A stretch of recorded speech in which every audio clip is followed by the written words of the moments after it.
Well, again, it's good to be with you today. And some of you recall, maybe 6 months ago, I shared a message entitled, Am I Changing? And I started off with asking a question or making a statement with a question where somebody will come to me, and I'm sure we've all said it or heard it, and we'll be talking about a situation, and they will say, I've learned a lesson. And it depends on the person, but often I will say to them, or I'll say to myself, you haven't learned anything. All that happened was you got caught or something went wrong and things didn't go the way that they should have or that you would have liked them to. And you might have said in your mind, I don't want to do that again, but we really haven't learned anything until we are faced with a similar situation and respond differently. And then we can say to ourselves, wow, I learned something, or I did something differently in a better way than I had done it before or the last time, whatever it might be. And I run into that a lot. I run into folks quite often who would say, maybe not to me, but they'll intimate or something that they've learned a lesson. They made something bad happen, they made poor decisions, but they wind up doing them again repeatedly. And one of the things my wife and I have talked about over the years and talked to the pastor of our home church, White Marsh Baptist Church, that we had no choice but to change. We sort of were changing. Now, we still have change to make. We're still being changed. But there were some drastic changes, some immediate changes that needed to happen in my life especially, but in our lives together as well. And so we're grateful for the Lord walking with us and helping to grow us. I'm just going to paraphrase from Romans 12:3, where Paul is in Romans 12:1 and 2, he's talking about being transformed by the renewing of our minds. Do not conform to the pattern of this world. But then he goes on in verse 3 to say, do not think of yourself more highly than you ought, but rather with sober judgment in accordance with the measure of faith you have. So Paul is saying here that as we're growing, one of the dangers is that we start being a little more condemning to others around us. I don't know if any of you used to smoke.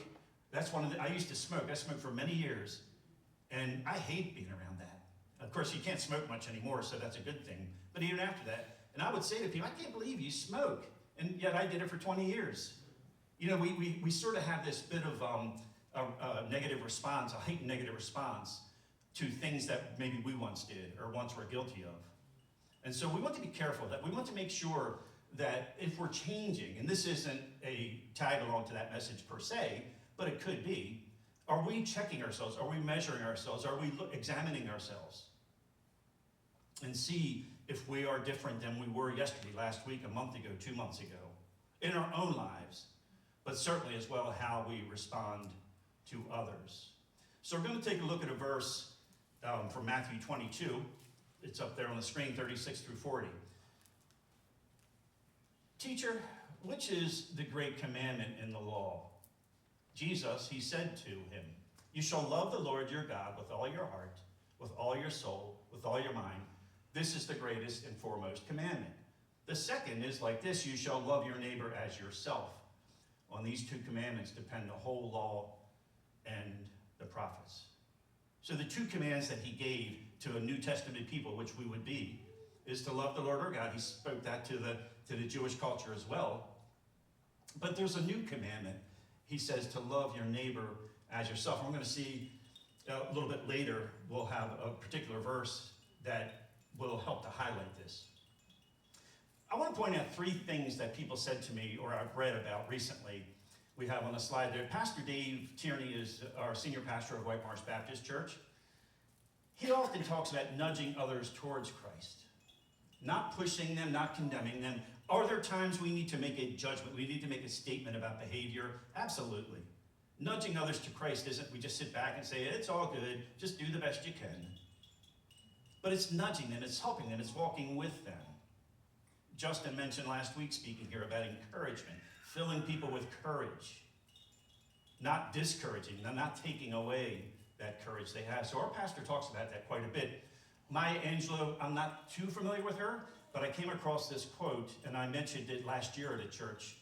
She said this, that I've learned that people will forget what you said, often, not always, but people, and they'll forget what you did often, not always, but they'll never forget how you made them feel. Are we filling people with courage? Not it's all good and not, hey, just do the best you can, although sometimes that's all we can offer. But are we helping them to feel, to sense within them that they matter, that they're valuable? I was at a memorial service at my home church yesterday. One of the men I met with for probably the past 5 years passed away a month ago, and we had a small service. Well, I had a service for him yesterday. And we had some folks come up and share stories and thoughts and memories about him. And it was amazing, not amazing, well, it was amazing. It was heartening, the stories, the various stories we heard about the people he helped that nobody really knew about. And people were thanking him. For one gentleman that was elderly and infirmed, this friend of mine, went over every morning for a season and helped change him and helped bathe him and helped do things that his wife wasn't able to do, and never knew that. Just different things about him. He was helping fill people with courage to take on another day for this particular woman with her infirmed husband. But she remembered that. She remembered that. When I talked about this before, it really was a gut check for me too. When I mentioned that particular quote. How do I make people feel? Now, I can't guarantee that I'm ever going to help everybody, and I know it's foolish to think I'm going to help everybody feel good. It's not always about feelings, it's about doing what is right, it's about counsel and all those kinds of things. But really, we need to check ourselves to make sure, do people want to be around us? I use the term attractive. I'm not attractive physically, but are we attractive? Are we a type of person that people want to be around a bit? Want to know more about God, want to know more about how to live? How did you do that? What are the things you did? Or are they just hearing us mentioning what they're doing wrong and what is wrong in their lives? Again, my experience is that people really will just shut down when they pick up on that. If they feel like they're going to get condemned and they feel like they're going to be put down, they're just going to go somewhere else, or they're going to just shut down. And then John Ziegenfuss, he passed away. He was our longest tenured board member. He's spoken here before years ago when we were coming once a month on a Sunday evening. John would have come at times and spoken. Probably don't remember him, but he passed away earlier this year, had battled cancer for about 4.5 years. But John, he used to come, when he would come to our meetings, it's our Stauros meetings or Bible studies, he would often say, he said, don't you find it odd that Jesus said in John 13, I give you a new commandment, to love one another. It's not a hard phrase to hear or see, but why is it a new commandment? Haven't we always been charged and challenged to love people? We're not going to look back in John 12, but if you get a chance to go back into John chapter 12, he was speaking to the Jewish people, and he said, you are to love the Lord your God with all your heart. But the new commandment was given to the Christian church, this new church that had formed. And he said that the way people are going to know that we are his, more than adhering to the law and more than doing things, is by the love that we show and have for each other, the encouragement that we offer to each other. When people see that, they want to be around it. If we're just a building and a church that, there are some churches that I have attended in my travels in ministry and watched some of their live stream services, and I've said to colleagues and friends that I wouldn't want to be there, because all they are is they're just praising God for how good they are and how wicked the world is. Well, we know the world's wicked. But for him, we would be there, and we're there. We're once there. So we thank him for that and for drawing us in. So he says that I'm giving you a new commandment, that you love one another just as I have loved you. By this, all people will know that you are my disciples, if you have love one for another. Isn't there an old hymn? They will know we are Christians by our love. Right? There was a man, forget where I heard it. It was a video somebody made, and it was a parody, but not a funny parody. It was a one to prove a point. But he said they will know we are Christians by our protests. They will know we are Christians by our condemnation. No. That's a hard line, though, at times, because we see the wickedness going on, and we want to do something about it. We want to stop it. We want to make change. When Justin and myself and one of our other board members, we had the privilege of going to Alaska last June to teach a series of workshops in a small, virtually island community in the interior of Alaska, where they have just a massive problem with alcohol and drugs. And when the gentleman that's the missionary there came a year prior to us going to talk about coming up there, he said to us and to Justin, he says, are you guys like looking to change the world? And we said, no, we're just trying one person at a time to help people do a little better today than they did yesterday, that kind of thing. And he appreciated that. But yeah, we'd love to change the world. Only the Lord can do that. Only the Lord can change anyone.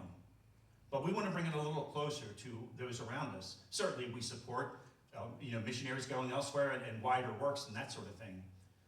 But before we do that, or as we're doing that, we want to make sure that we're taking care of who's around us. So we have the message entitled Security and Significance. And so I put the quote up there that I believe to be kind. That's sort of the broader heading. If any of you saw the Facebook ad, it was a little play on words with being kind, because one of the young ladies that Trina, our worker with Stauros that's here today, one of the ladies we see, she works for a beekeeper, and so we go and we do things that are related to bees, and we buy things about bees. So it's a play on words, but it's being kind. And that is really fruit that is born out of our security in Him.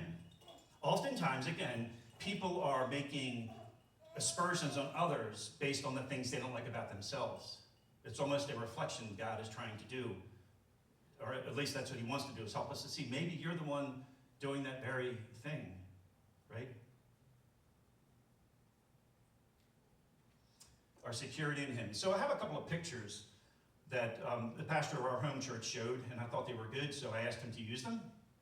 So there's 3 trees there. I'll give you a hint. They are fruit trees. Can you tell me what they are? What is A? Any idea? B. How about the next picture?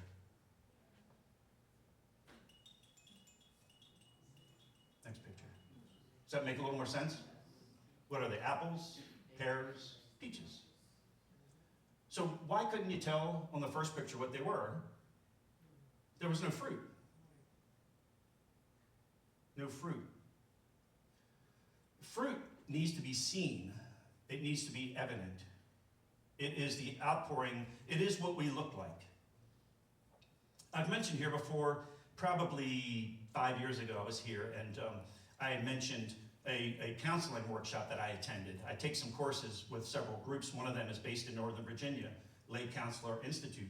And one of the modules that I did for one of the courses was to come back home and have 6 of my friends write 5 negative things and 5 positive things about me. And each of them understandably said, that was very difficult. Who wants to write negative things about a friend? Right? You don't want to do that. Now, I'm not sure if it's good or bad, but nothing surprised me, which I guess shows that I know myself fairly well. But, what I said to the group when I went back down, I said, what would be good is to have somebody you just met, that I just met, do that. Of course, you would never ask anybody that, right? Hey, what do you think of me? Write down 5, right? I mean, that's silly. But how do they see us? Are we attractive in that they want to be around us? Are we bearing fruit? Do they see a life that is being changed, that is changing, and that wants to be changed more? Or are they seeing a dry stalk that's just sort of condemning and telling all that's wrong and making fun? In this, the political arena, especially now, I'm actually pretty appalled at some friends of mine who are professing believers, the way they talk of political figures. You can have your views, I get that. I have some pretty strong convictions. But the way they talk about them, the way they present things about them, is just appalling, quite frankly. And I don't want to be around those people that are doing that. I don't want to be around them. When we have taught various classes over the years at my home church, and we've had a few people over the years leave, and I've asked them, people come and go, that's the way life is. But I would always say, we don't talk any politics, and we don't talk about other religious faiths in our meetings. It's forbidden. You're not going to make light of different religious beliefs. You're not going to make light of different political beliefs. That's not what we're here for. We're here to hear from God and to help be filled with Him, that we might produce fruit, not to make aspersions and negative commentary. We're here to learn to encourage, to be encouraged, and to learn to do that. So then we have security. Larry Crabb is a man that I've read from for many years. He passed away a couple of years back. And Larry Crabb says this about security. And the title, if you will, is Security and Significance. Security is a convinced awareness of being unconditionally and totally loved without needing to change in order to win that love. Loved by a love that is freely given, that cannot be earned, and therefore cannot be lost. Now, I know Creekside Community Church is part of the Southern Baptist Convention, and the Southern Baptists would believe in eternal security, the doctrine of that. Other denominations in this neighborhood and all around the world do not believe in that. I don't try to force that on people that I meet with, but I do want to let them know that that's what salvation is. That's what security is. If we don't have that, I would suggest that it's virtually, and Larry Crabb would suggest, it's impossible to really bear fruit because we're never quite sure that we're worth it or that we're loved enough, that God even loves us enough. And I went through that. I'll bring that up in a moment. I went through 9 years of not being convinced of my security in him. Then next we have adoption. Wanted to touch on this. So the fullness of time came, God sent forth his son, born of a woman, born under the law, so he might redeem those who were under the law, that we might receive adoption as sons. And that's out of Galatians 4. One of the things people often ask me, what's one of the first things that you go to in the Bible when you're meeting with someone? Well, if it's not a believer, if it's somebody I meet with that doesn't know about faith and doesn't understand the things of the Lord, then I would take them to one of the Gospels, usually John, and read from the Gospel of John about salvation, all that sort of thing. But because our ministry reaches out from within churches, most of the people that I encounter would at least profess they're a believer. Whether they are or not, it's not mine, but we can find out some things as time goes on. So the majority of people I come across aren't professing non-believers, they're professing believers. So we go to Ephesians, not Galatians necessarily, but we go to Ephesians chapter 1. That's the book I go to firstly. And if you read through chapter 1, just that chapter alone, it talks about what it means to be a Christian. What has happened? What has happened transactionally? And in there he says that we have been adopted. And I have a document, if anybody would ever be interested, you can let me know or send me an email, but john@stauros.com. But I have about a 4-page document about the Roman cultural process of adoption as applied when Paul was writing what he wrote in Ephesians, Galatians back in that time. Right? It's not a whole lot different than today, but there are some nuances that were a little bit different. So back then, the family was required to have an heir to the estate that they had. You were required by law to have an heir to leave your estate to. And if you didn't have a child, if they died or you were childless, you were required to adopt a child, essentially.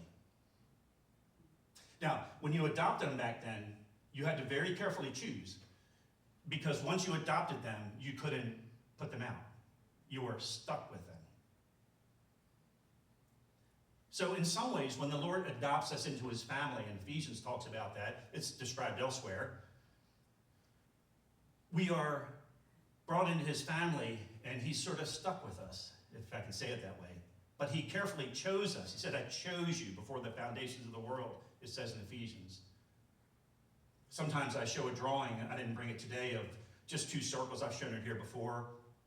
Just 2 circles of the adopted home and the orphanage, and a little arrow. And I mentioned that one of the songs our larger group sings is Your Love Never Fails. And the second verse says, the chasm was far too wide. I never thought I'd reach the other side, but your love never fails.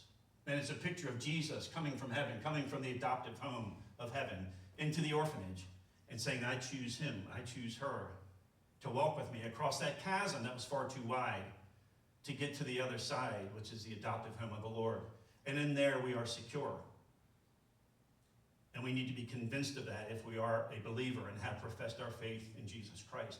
That's all that's required to be in his family, in his house. Then he wants us to make the changes. And so if you were to walk to that house, to the door of the adoptive home, it's just a word picture here. And one of the more mature Christians was standing there and saying, are you living a right life? Are you going to Bible study? Are you reading your Bible every day? Are you?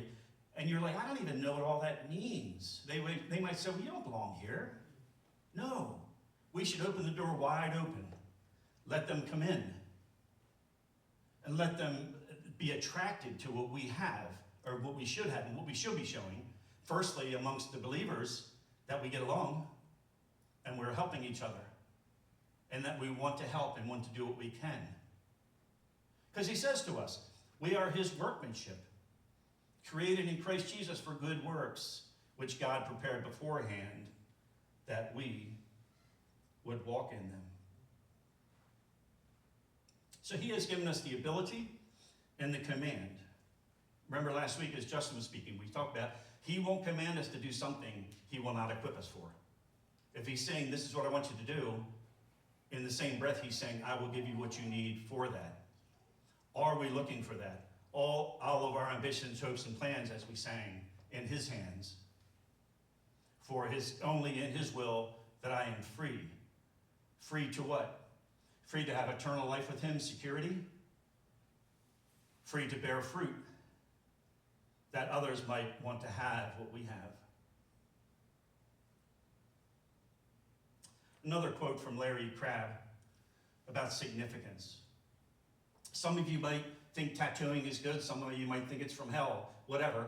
I have one here on my arm that's in German because my German heritage. It says, we matter to each other. Now, partly why I have it there is while I'm leaning on a table. We were in Ireland in December, and there happened to be a couple ladies from Germany and Switzerland across the table. We were down in Dublin, and the lady says, oh, that's nice. Why do you have that there? Can you read that? Oh, yeah. That's when I found out they were German and Swiss, which spoke German. But that's not why I did it. But we matter to each other. We are significant. I lived most of my life not believing that. Not believing that. I mentioned when I was 24, I might have said that here recently, forgive me. When I was 24 was the second time I intentionally tried to take my life. And I was raised in church and I was around things of God. I stopped going, at age 16, 17 or something. So I was 24 and I was, then 11 years into a significant drug addiction. But I thought, what's the point? And so I did try to take my life. It obviously wasn't successful. But then I tried for 9 years to do whatever I could to try to be pleasing to God or anybody around me. Cut my hair. I grew up playing in metal bands and had long, the whole route. I cut my hair. I moved up the ladder at work and even got married in that time period. And that wasn't a master plan. It was just some of what you're supposed to do. But it actually got kind of worse because now I had more responsibility and I was clueless. So 9 more years passed by, and then 6 years into our marriage was when the Lord got a hold of me and made changes there and started that journey of feeling significance to God, to others. Larry Crabb says this as well. Significance is a realization I'm engaged in a responsibility or job that is truly important, whose results will not evaporate with time, but will last through eternity. That fundamentally involves having a meaningful impact on another person, a job for which I am completely adequate. He's not going to ask us to do something he will not equip us for.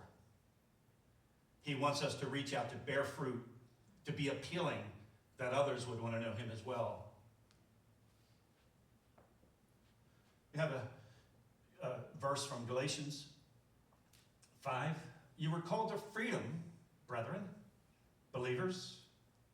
Only do not turn your freedom into an opportunity for the flesh. Now that I quit smoking, I'm going to tell you, you need to stop. Hey, I get it. That's a simple one there, right? That's not as harmful as some. But now that we've done something different and we're free, we're going to now condemn others because they're not. We might not intend it that way. That's what they're hearing. But through love, serve one another. How can I help you? A lot of times people ask me, John, when you meet with people, do you share the gospel? Do you do? I might not share the gospel with somebody for 6 months of meeting with them. I might. I don't have any plan. Some people say, before you ever leave, you got to make sure. You got to leave it tracked. You got to share the gospel. I don't. I want to help them. I want to help them feel like they matter and that life is worth living. Because then they're going to want to know why I would bother with them. There's a gentleman from the Dundalk area that I don't see at the moment by his choice, but I've seen him off and on for probably seven or 8 years now. And we were meeting in my car because that was just, he was going to work, I would drive him to work. That was just the only time you could meet. There was no really place to go. He worked down in the heart of the city. So we would just sit in my car and talk for 40 minutes, and then he'd get out, go to work, and I'd drive home. And about 9 months into meeting fairly regularly, almost weekly, he turned to me and said, "What is it you want from me?" Because all of his life, people had wanted something from him or abused him. He actually was physically abused by family members. He just thought nobody could want to help without wanting something back. Why would they do that? So it took a while even to convince him that I wasn't there for anything except to try to help him. You shall love your neighbor as yourself. Sorry, you go ahead, Mike. So really just a summation. Security and significance, being kind. Again, this artist up there, I just wanted to reiterate that it might stick with some of us, hopefully. A convinced awareness. I know that I'm his. The president of Stauros Ministries, some of you might have met him, Don Riffle. He's a world-class power lifter. He's won the championships in York, Pennsylvania the last few years of powerlifting. He powerlifts like 760 pounds or something. That's a lot, right? Yeah, he's a hoss. But he's a Marine too, or was. But he says in our CD we recorded years ago, if you ever want to go to SoundCloud, to Stauros Ministries, we have a SoundCloud page with digital recordings and messages. Our CD, because nobody really plays CDs, is on there now. But on there he says, "My life is a life of gentleness and forgiveness, even though I'm not always gentle and forgiving." And you'd be thinking, he speak with forked tongue, right? What he's saying is, that's who I am, even though I don't always act like that. So having a convinced awareness isn't contingent upon our actions all the time, or isn't contingent upon them at all. There are days that somebody might have a window into my home, and I'm not doing anything desperately wicked, but I'm just not doing what God wants, not calling the people I need to, doing the things I should, taking care of my duties. And we all get tired, I get that too, but there's sometimes I'm aware of being lazy and not just resting. But even then, I can be convinced of being unconditionally loved by God. It's not based on my performance. It's based on my belief in his son, Jesus Christ, who came and gave his life that I may be set free. Amen. And I don't want to turn that into an opportunity for the flesh. So I look to him each day before I go out for the day, while I'm in the car driving, even while I'm sitting with someone, in my mind and heart saying, "Lord, help me." Somebody asked Arthur Williams, the founder of Stauros, I mentioned the book. Somebody asked him years ago, he spoke at a church, and he had at some point must have mentioned that when he became a Christian, blah, blah, blah, blah, blah. And a lady came to him afterwards and said, "I had a question for you. What were you before you were a Christian?" And he said right there, he said to us right there, he said, "Lord, help me. I was a pagan, I was a sinful, wretched, whatever." He just went on to tell her about the gospel and tell her about the love of the Lord and that kind of thing. But that could be we could say to somebody things that would be pretty despicable. They don't need to hear all that. They don't need to be going through all that. So again, that's praying in the moment for something to say when we're being approached by someone. And that was just a question. Sometimes we're attacked by people or have really bad things come at us, and we just want to retaliate. And we're not to do that. A love that is freely given, that cannot be earned, cannot be lost. And then significance. Again, a realization that I am engaged in a responsibility or job that is truly important. Whatever it might be. Home life, ministry life, office work, warehouse work. Doing it as unto the Lord. I was a heavy equipment operator for most of my life. I ran excavators, large excavators, and did pipe work in the ground. And over the years, one of my friends that helped me out early on, and still does, I still see him as a high school friend that we did drugs together. He got saved 3 years before I did, and then he would helped me and spend time with me. And over the years, we've just drifted apart geographically, but we still communicate and that sort of thing.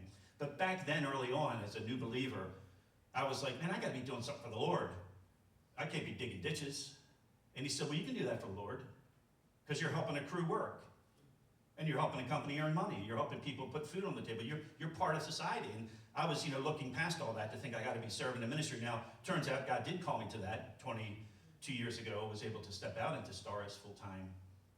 But it was important for me to learn to work for him, not for just doing something. And that's not easy. For those of you that are working for a company, you're probably thinking, yeah, that's great, but I can't do that. Or, how do you do that, right? But it's really trying to be mindful of that. Whose results will not evaporate, but will last through eternity. Because that enables us to not be so focused on that we might bear fruit, to reach out to others and to draw others to a place where they can hear from the Lord, that he might draw them to himself. And then lastly, a job for which I am completely adequate. I struggle with that, because I'm thinking I'm not completely adequate. But people don't need me to be perfect and need me to have all the answers and need me to, be this beacon of virtue. They just really need to know that I care, which I do, about them. And I'm willing to help them and walk with them or do whatever with them. Letting them know that they matter to me, in the hopes that they would then learn that they matter to God and might want to know him through his Son, Jesus Christ.